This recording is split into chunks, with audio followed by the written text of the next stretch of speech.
So I want to talk about something this week that really kind of resonates with me. Um, I was talking to a client earlier today, and um, we were talking about why we beat ourselves up so much uh, um, you know, as human beings. Why can't we treat ourselves as well as we treat other people, especially people we really care about? Um, why don't we really care enough about ourselves to treat ourselves like we're our own best friend?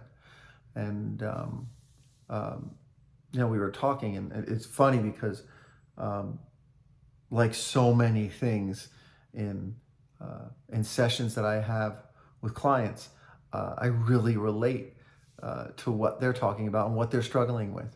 And so this particular client was really struggling with the idea of working as hard as they can to achieve certain goals that they want to achieve. But they're coming from a place where in their past, they've struggled with procrastination and fear and, and like most of us did, especially during COVID and the quarantine, a bit of laziness, and since there was global laziness, it was okay to stay in your bed longer, to not be as motivated. And so this client's biggest fear was going back into that dark hole that they dug, that they pulled themselves out of.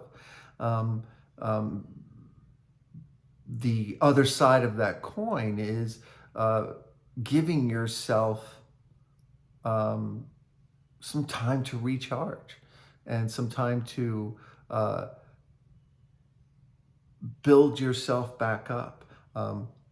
We talked a lot about having a schedule and having goals, daily goals, and giving yourself a break in between those goals, those smaller goals that lead to the bigger goal that you're trying to achieve, right? So, um, but again, getting back to the main subject, which is really this monkey mind of ours that we let take control of ourselves and beat ourselves up and almost manifest the thing that we're fearing so much, so we're reacting because we want to take a break from the efforts that we're making towards this goal to recharge. We're not falling back into old patterns, yet we're so quick to judge ourselves.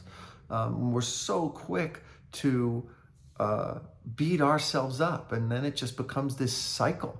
And soon enough, you find yourself back in that, black hole, and you don't know how you got there. And so, there's certain things we talked about that you can do to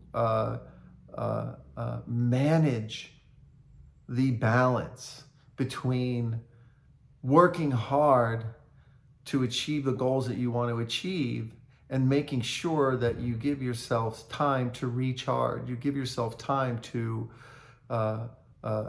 just like a car, just like an electric car. That was my analogy, believe it or not. You can only drive that car so long until you've got to stop and charge it again.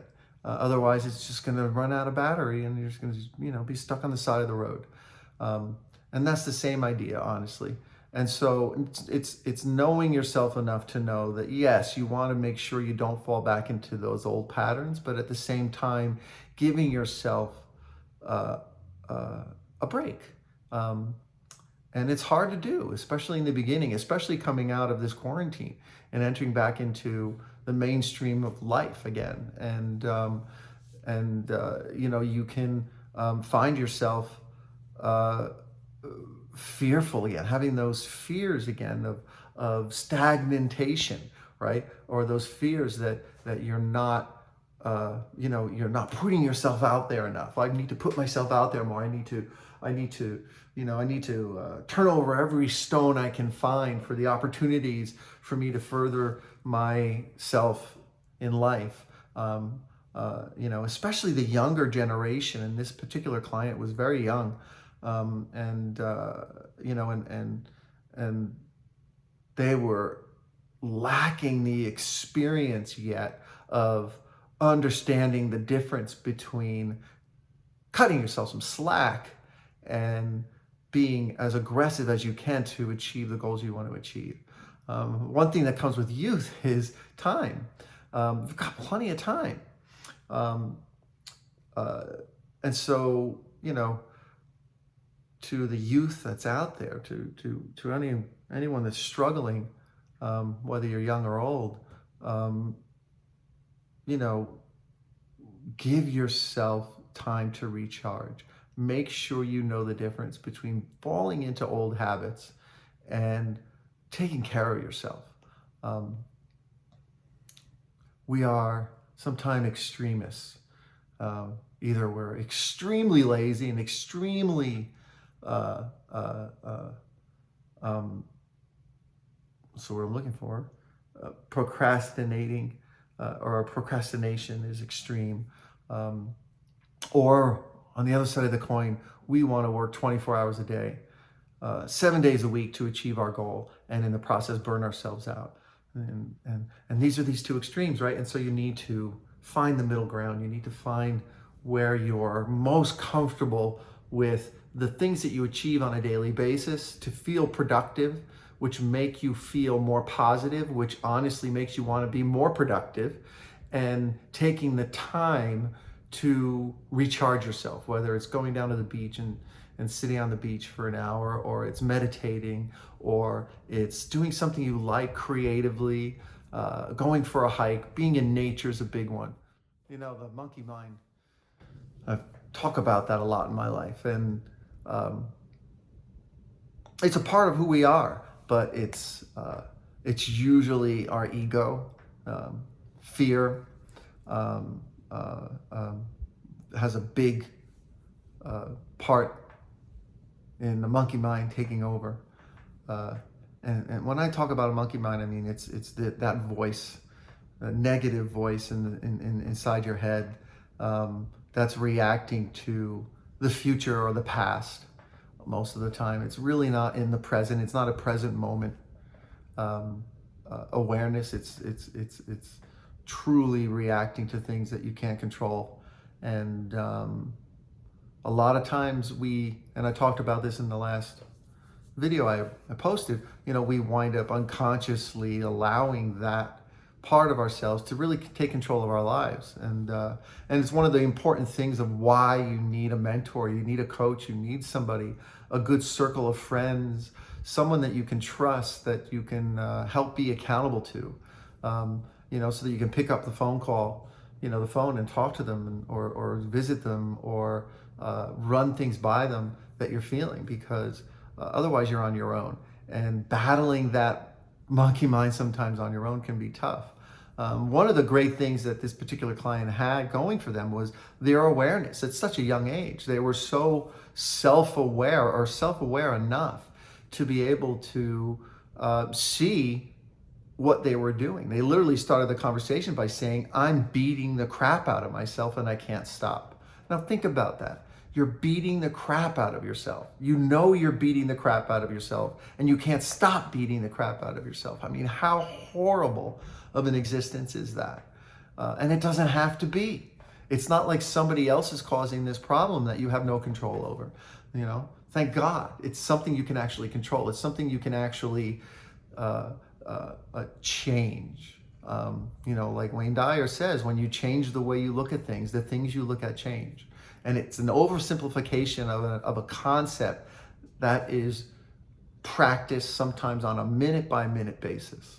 And it's really looking at things from a different, more positive perspective, and understanding who you are and where you want to go, and doing the right things, taking the right tools, whether it's amazing habit-building tools, amazing goal-building strategies that if you adhere to them on a daily basis, you're going to feel that productivity, and you're going to get that reward from feeling productive, and you're going to start building your own self-confidence up, and you're going to be able to then counteract that voice in your head on a more regular basis. And it's a building process, but you got to start somewhere. And so yeah, so that's my message for today. And I'd also like to put it out to any of you that are watching this. Please chime in. Leave a comment below what you're struggling with right now. What as far as your mind is concerned, and as far as coming out of this quarantine and getting more productive again, and entering society again, and are you feeling these feelings? Do you find that there's this voice in your head that's building these negative beliefs and forcing you to really take charge of what you're thinking, or not having control at all of what you're thinking? Chime in, please. Write a note down. Tell me where you're coming from. Tell me what's going on, and let's share a little bit about this concept, because I don't think it's something that's going to go away anytime soon. I think people around the world are feeling these feelings of uncontrollable negativity and fear and overwhelming themselves too much, and just thinking too much, and not doing enough, and not being as purposeful as they can be, and not giving themselves some cut yourself a break. And that's really the biggest message, right? Just cut yourself a break, and know the difference between cutting yourself a break and falling back into that hole of procrastination and fear, and I can't do it, and I don't want to do it, and I just want to stay under the covers. And that's my message. Be well, and we'll see you soon.